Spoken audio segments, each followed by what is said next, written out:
Hello students. तो आज हम लोग सॉल्व करेंगे मोशन क्विज टेस्ट 1 का सॉल्यूशन। और यहाँ पे हम लोगों ने टॉप 10 क्वेश्चंस लिए हैं जो मॉडरेट लेवल के हैं, मतलब अच्छे क्वेश्चंस हैं। तो अगर अभी तक आपने अगर क्विज को सॉल्व नहीं किया है तो डिस्क्रिप्शन में लिंक है, पहले आप क्विज को खुद से अटेम्प्ट करिए और उसके बाद आप इस वीडियो को देखिए। तो स्टार्ट करते हैं अपने सबसे पहले क्वेश्चन के साथ। जैसे यहाँ पे इस वाले क्वेश्चन में क्या लिखा हुआ है, कहा गया है कि ये एक्सेलरेशन टाइम ग्राफ है और इसके और इक्विवेलेंट ग्राफ इसमें कौन सा होगा वेलोसिटी टाइम का। तो देखिए इसको हम कैसे सॉल्व करेंगे समझना। देखिए यहाँ पे साफ साफ समझ में आ रहा है कि जो वेलोसिटी एक्सेलरेशन है, यहाँ से लेकर के यहाँ तक एक एक्सेलरेशन काम कर रहा है, फिर एक्सेलरेशन जीरो हो गया और फिर यहाँ पे एक्सेलरेशन काम करने लगा है। तो देखिए जब भी एक्सेलरेशन काम करता है तो उस समय वेलोसिटी क्या होती है, वेलोसिटी इंक्रीज होती है, क्योंकि एक्सेलरेशन क्या है, पॉजिटिव है। तो अगर एक्सेलरेशन पॉजिटिव है तो उस केस में वेलोसिटी क्या होगी, इंक्रीज होगी।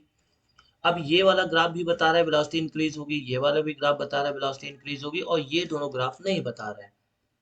ठीक है, इसका मतलब ये हुआ कि ए और सी में से कोई एक सही है। अब यहाँ पे कौन सा सही है समझिएगा। ये वाला जो ग्राफ बता रहा है वो ये बता रहा है कि पहले इसकी स्पीड बढ़ी, देन कांस्टेंट हो गई, और उसके बाद इसकी वेलोसिटी जीरो हो गई। ठीक है, जबकि यहाँ पर साफ साफ समझ में आ रहा है कि वेलोसिटी जीरो तभी होगी जब यहाँ पे रिटार्डेशन काम करेगा, और एक्सिलरेशन में कहीं भी नेगेटिव एक्सिलरेशन का कॉन्सेप्ट नहीं है। इसका मतलब ये हुआ कि यहाँ पर जो डी ऑप्शन है, सी ऑप्शन है, ये बिल्कुल सही होगा, क्योंकि यहाँ आप देख रहे हैं कि पहले इसकी वेलोसिटी बढ़ी, फिर जब यहाँ पे एक्सेलरेशन जीरो हो गया तो उस समय इसमें वेलोसिटी कांस्टेंट हो गई, और फिर जब इसने एक्सेलरेशन काम करना शुरू किया तो फिर इसकी वेलोसिटी बढ़ गई। तो इसका मतलब इसका सही ऑप्शन होगा ऑप्शन नंबर सी। अगला क्वेश्चन कह रहे हैं कि एक टावर जिसकी हाइट 20 मीटर है, और वहां से एक बॉय थ्रो करता है एक पत्थर को vertically upwards upside direction with velocity of 40 metre per second. At the same time, a girl from the another identical stone drops another identical stone from the same tower. When the momentum of the dropped stone is maximum, what will be the displacement of the stone projected in upward direction from the top of the tower? देखिए ये question बहुत ही अच्छा question है, समझिएगा। जैसे यहाँ पे हमने मान लिया कि ये यहाँ पे टावर है, ठीक है, और ये हमने मान लिया कि ये सरफेस है। तो इसमें क्वेश्चन में कहा गया है कि यहाँ पे पहले एक लड़के ने यहाँ से एक स्टोन को ऊपर की तरफ फेंका 40 मीटर पर सेकेंड के हिसाब से, और ठीक उसी टाइम पर एक लड़की भी यहाँ भी थी, उसने स्टोन को, सिमिलर स्टोन को यहाँ से छोड़ दिया, ठीक है, ड्रॉप कर दिया। तो इसमें क्वेश्चन पूछा गया है कि when the momentum of stone dropped by the girl is maximum. कह रहे हैं कि जब इसने ये वाला स्टोन जब इसने छोड़ा, तो जब इस वाले स्टोन का मोमेंटम मैक्सिमम था, उस समय स्टोन ए और स्टोन बी के बीच का डिस्प्लेसमेंट क्या होगा। ठीक है, तो क्वेश्चन बहुत ही अच्छा है। अब यहाँ पे इसको सॉल्व कैसे करेंगे समझिएगा। यहाँ पे हम इसको पहले हम ये निकालेंगे कि ये जो टावर है जिसकी हाइट जो गिवन है वो है 20 मीटर। अब इस हाइट से कह रहे हैं कि हमें तब डिस्प्लेसमेंट बताना है जब बी का मोमेंटम मैक्सिमम हो। लिखा हुआ है ना कि गर्ल इज मैक्सिमम, मोमेंटम जो है वो क्या होना चाहिए, मैक्सिमम होना चाहिए। और बताइए मैक्सिमम कब होगा, जब वो जस्ट नीचे पहुंचने वाला होगा, यानी जब ये बिल्कुल नीचे सरफेस में टकराने वाला होगा उस समय इसका मोमेंटम मैक्सिमम होगा। तो हमें सबसे पहले यहाँ पे ये निकालना पड़ेगा कि 20 मीटर आने में इसको कितना टाइम लगेगा। ठीक है, क्योंकि तभी जब हम यहाँ से टाइम निकालेंगे तो उतने ही टाइम में बॉल ए ऊपर कितना जाएगा, इस चीज को हम लोग यहाँ पर कैलकुलेट करेंगे। तो सबसे पहले 20 मीटर आने में टाइम कितना लगा, तो उसके लिए फार्मूला हम लोग क्या ये करेंगे, S equal to U T plus half A T square. तो यहाँ से एस है 20 इक्वल टू यू टी यानी यू जीरो है, प्लस हाफ ए की वैल्यू मतलब 10, क्योंकि यहाँ पे स्मॉल जी काम कर रहा होगा, इनटू में टी स्क्वायर।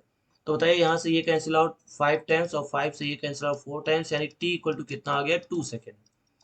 इसका मतलब ये हुआ कि बॉल बी को यहाँ से यहाँ तक आने में टोटल, सरफेस तक आने में टोटल 2 सेकेंड यहाँ पे लगेंगे। अब यहाँ पे करना क्या है कि अब इन्हीं 2 सेकेंड में ये कितने ऊपर तक जा सकता है, तो उसके लिए हम लोग लगाएंगे s equal to U T minus half G T square. ठीक है, क्योंकि इसको ऊपर की तरफ फेंका गया है।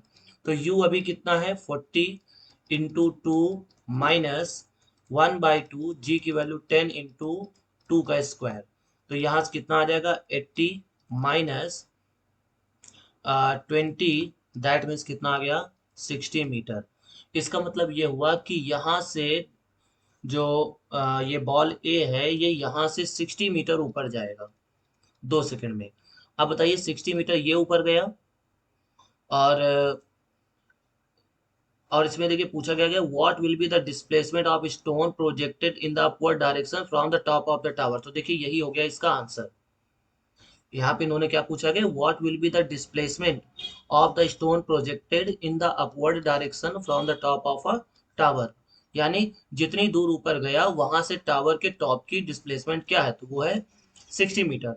हाँ, आपसे ये भी पूछा जा सकता था कि बताइए इस समय बॉल स्टोन बी और स्टोन ए के बीच का डिस्प्लेसमेंट कितना है, तो वो हो जाता 80 मीटर। क्यों?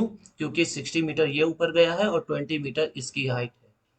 तो इस तरीके से यहाँ पे आंसर कितना आ जाएगा 60 मीटर। बढ़ते हैं अगले क्वेश्चन पर। अगला क्वेश्चन कह रहा है a body falls freely from a top of a tower and travels distance 40 metre in last 2 second. तो यहाँ पे बोला गया कि the height of the tower. देखिए इंपॉर्टेंट क्वेश्चन है, समझिएगा। मान लिया कि ये टावर है और टावर की हाइट सपोज दैट हमने मान ली, यहाँ पे टावर की हाइट हम लोगों ने क्या मान ली, हम लोगों ने मान ली स्मॉल h। अब यहाँ पे इन्होंने कहा है कि यहाँ पर लास्ट के 2 सेकंड में जो डिस्टेंस ट्रेवल्ड है वो है 40 मीटर। तो कह रहे हैं कि टावर की हाइट कितनी है। तो चलिए हम मान लेते हैं कि यहाँ से लेके यहाँ तक इसको ट्रेवल करने में t सेकंड लगे।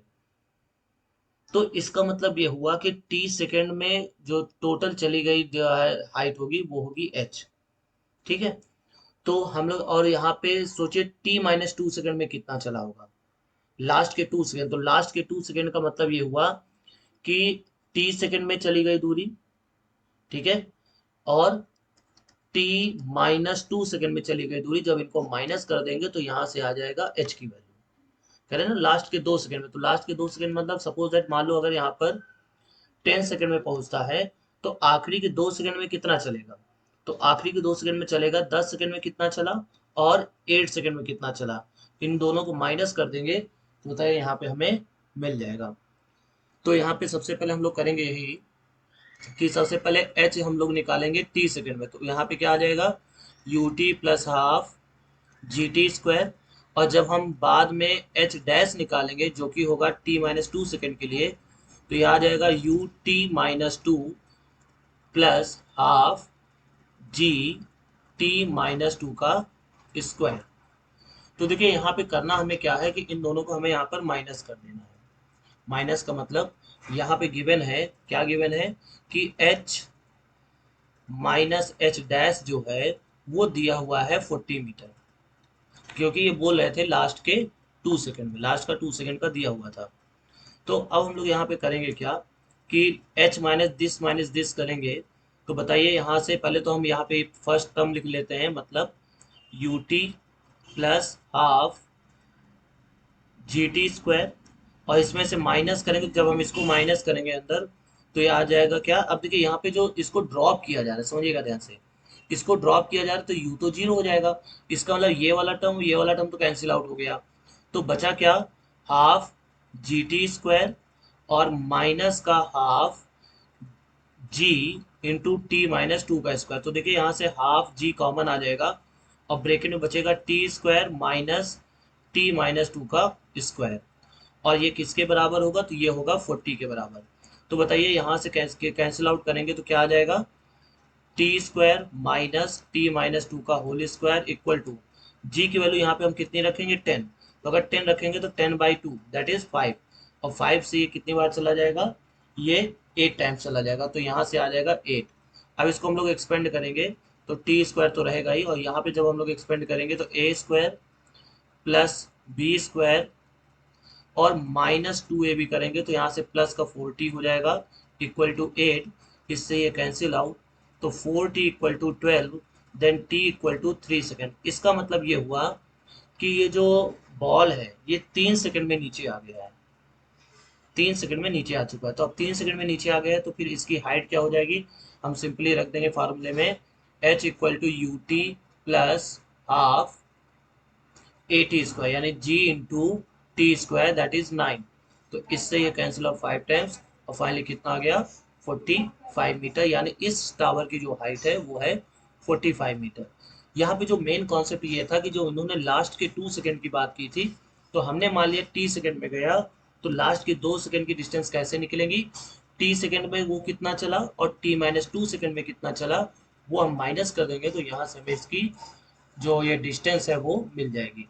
आई होप आपको यहाँ से क्लियर हो गया होगा। बढ़ते हैं नेक्स्ट क्वेश्चन पर। तो देखिए ये वाला क्वेश्चन क्या कह रहा है कि two extreme ends of a moving train that is engine and guard coach pass a whole pole with speed u and v respectively. देखिए इसमें क्या कहा गया है, इसमें कहा गया है कि जैसे मान लीजिए कि ये एक ट्रेन है और इसके साइड पे यहाँ पे हमने एक पोल दे दिया। अब इसमें कहा गया है कि ये जो इंजन कोच है, ठीक है, और ये जो गार्ड कोच है, ये इस वाले पोल को u स्पीड से क्रॉस करता है, इस वाले, और ये जो गार्ड कोच है इसको ये v स्पीड से क्रॉस करता है। तो जो इसका मिडिल पॉइंट है ये किस स्पीड से इसको क्रॉस करेगा, तो देखिए यहाँ पर जो इसकी स्पीड होगी वो हो जाएगी under root U square plus V square by 2। मतलब ये इस स्पीड से, इसकी जो स्पीड है मिडिल पॉइंट की, ये हो जाएगी under root U square plus V square by 2, यानी ऑप्शन नंबर डी इसका सही जवाब होगा। ठीक है, अगला क्वेश्चन देखिए यहाँ पे क्या कहा है कि an athletes completes one round और on a circular track of radius in 30 second with uniform speed. तो कह रहे हैं what is the ratio of distance and displacement travelled by athlete in 45 second. तो देखिए सबसे पहले हम लोग क्या करेंगे, नंबर ऑफ टर्न निकालेंगे। अगर हम यहाँ पे नंबर ऑफ टर्न निकालना चाहते हैं, नंबर ऑफ टर्न, तो नंबर ऑफ टर्न का मतलब होता है total time that is 45, and जो भी टाइम एक रिवॉल्यूशन में लग रहा है तो वो रिवॉल्यूशन में कितना लग रहा है 30। जब 15 से डिवाइड करेंगे तो ये आएगा 3/2 दैट इज 1 एंड 1/2। इसका मतलब 1.5 राउंड ये कंप्लीट कर रहा है। अब यहाँ पे हम मान लें कि जैसे ये मान लीजिए सपोज सर्कुलर ग्राउंड है। अब इस सर्कुलर ग्राउंड में सबसे पहले वो मान लिया यहाँ से वो चलना शुरू करता है, तो यहाँ से जब चलना शुरू करता है तो यहाँ से पूरा ये एक चक्कर लगाएगा और फिर हाफ चक्कर और लगाएगा, यानी वो ए पॉइंट से चलेगा और बी पॉइंट पे आकर रुकेगा। अब यहाँ पे हम बात करें डिस्टेंस की, क्योंकि हमें यहाँ क्या बताना है, डिस्टेंस और डिस्प्लेसमेंट का रेशियो। तो अगर हम यहाँ पे डिस्टेंस की बात करें तो डिस्टेंस हो जाएगा, एक बार का होता है 2πr, एक बार कितना होता है 2πr, और ये कितने चक्कर लगा रहा है 3/2 राउंड लगा रहा है, तो इनटू में 3/2, दैट मीन्स जो डिस्टेंस आया वो कितना आया 3πr। ठीक है, और अगर हम यहाँ पे डिस्प्लेसमेंट की बात करें तो बताइए यहाँ से लेकर यहाँ तक का डिस्प्लेसमेंट होगा 2r। इसका मतलब ये हुआ कि 3πr अपॉन 2r, इसे कैंसिल आउट, सो यहाँ पे कितना आया 3π/2। तो हमारा आंसर यहाँ पे आ जाएगा option number C that is 3π/2। Clear है, ओके। बढ़ते हैं नेक्स्ट क्वेश्चन पर। देखिए अगला क्वेश्चन ये बहुत ही आसान क्वेश्चन है, थोड़ा सा टिपिकल है, अगर आपको फार्मूला मालूम है दैट्स ओके, अदरवाइज आपके लिए बहुत दिक्कत करेगा। देखिए जो nth सेकंड में चली गई दूरी होती है, बात यहाँ पे मैं nth सेकंड की कर रहा हूँ, नॉट n सेकंड। मतलब आपसे ये नहीं कह रहे हैं कि 5 second, it's a 5th second.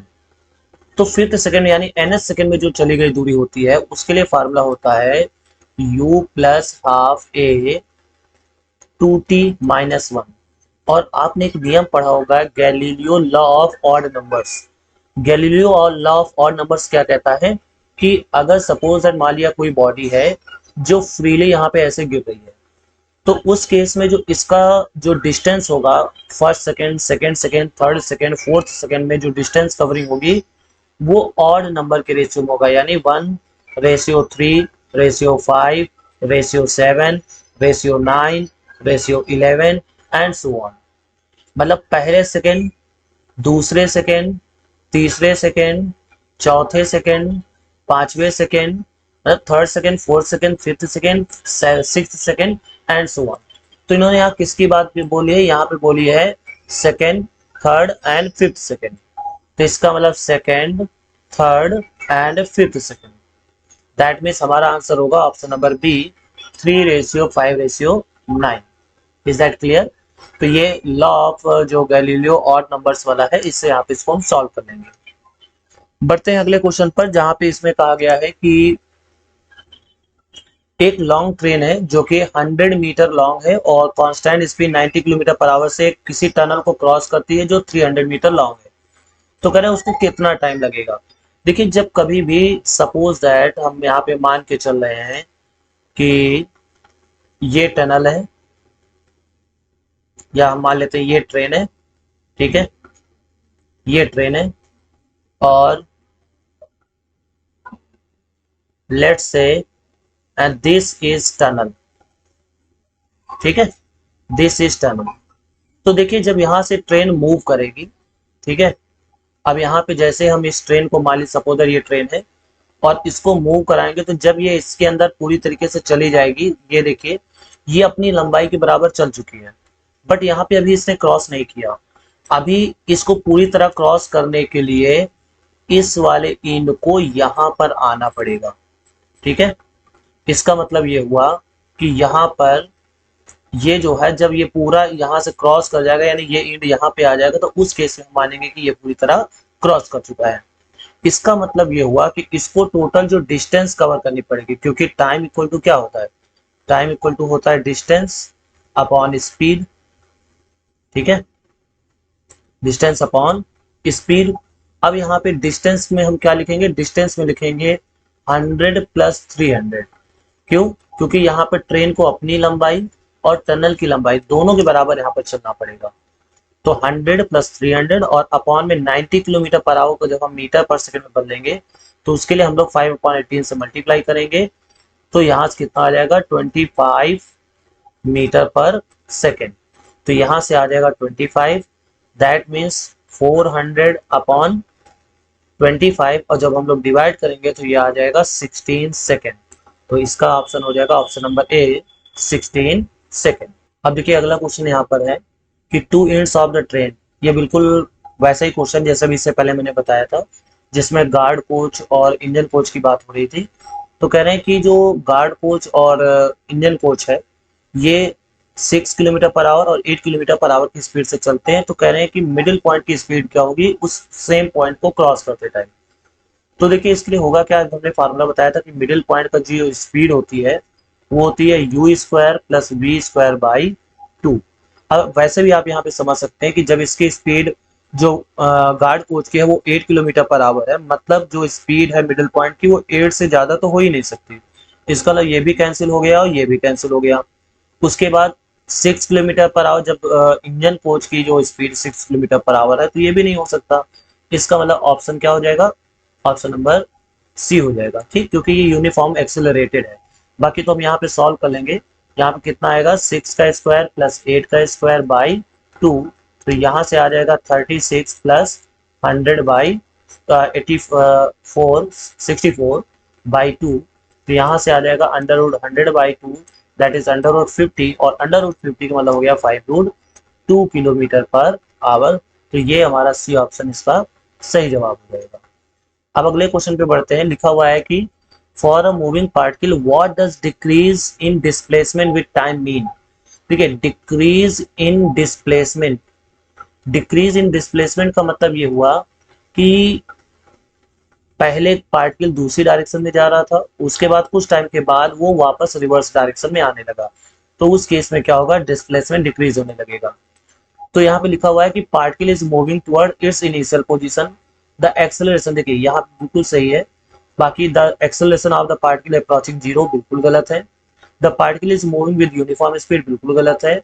और the particle is moving with uniform motion ये भी गलत है। देखिए इसका यहाँ पे डिक्रीज इन डिस्प्लेसमेंट है, तो ये तभी होगा कि जैसे मान लिया ये ओ पॉइंट से चलना शुरू करता है, तो पहले इस डायरेक्शन में जा रहा है, उसके बाद फिर से ये अपने इनिशियल पॉइंट की तरफ आने लगे, तो उस केस में जो डिस्प्लेसमेंट है वो डिक्रीज होगा। तो यहाँ पे सही आंसर जो हो जाएगा वो होगा ऑप्शन नंबर ए। अब यहाँ पे बढ़ते हैं नेक्स्ट क्वेश्चन पर। लिखा हुआ है पार्टिकल मूव कर रहा है सर्कुलर पाथ पे जिसका रेडियस 1 मीटर है with uniform speed, find the ratio of distance and displacement after half revolution. तो देखिए जब बात हाफ रिवॉल्यूशन की होगी तो उस केस में समझिएगा, जैसे हमने मान लिया कि ये पूरा एक कंप्लीट सर्किल है, ठीक है। तो ये जब एक कंप्लीट सर्किल है तो मान लीजिए कि ये यहाँ से ऑब्जेक्ट चलना शुरू किया और यहाँ से ये यहाँ पहुंच गया हाफ रिवॉल्यूशन में। तो यहाँ पे जो डिस्प्लेसमेंट है वो 2r है और डिस्टेंस जो है वो पाई r है। तो अब यहाँ पे हमें रेशियो बताना है किसका, डिस्टेंस एंड डिस्प्लेसमेंट। तो डिस्टेंस हुआ पाई r और डिस्प्लेसमेंट हुआ 2r। तो इसका मतलब हम कह सकते हैं pi ratio 2। That means option number D इसका करेक्ट आंसर होगा। नेक्स्ट क्वेश्चन पे यहाँ पे बढ़ने से पहले अब ये this is the last question of the test. तो अभी तक आपने अगर टेस्ट को सॉल्व नहीं किया है तो आप खुद से टेस्ट को अटेम्प्ट कर सकते हैं। लिंक आपको डिस्क्रिप्शन में मिल जाएगा, वहां पे आप जाकर पहले क्विज सॉल्व कीजिए एंड आफ्टर दैट यहाँ पे इसका सॉल्यूशन देखिए। चलिए मिलते हैं नेक्स्ट वीडियो।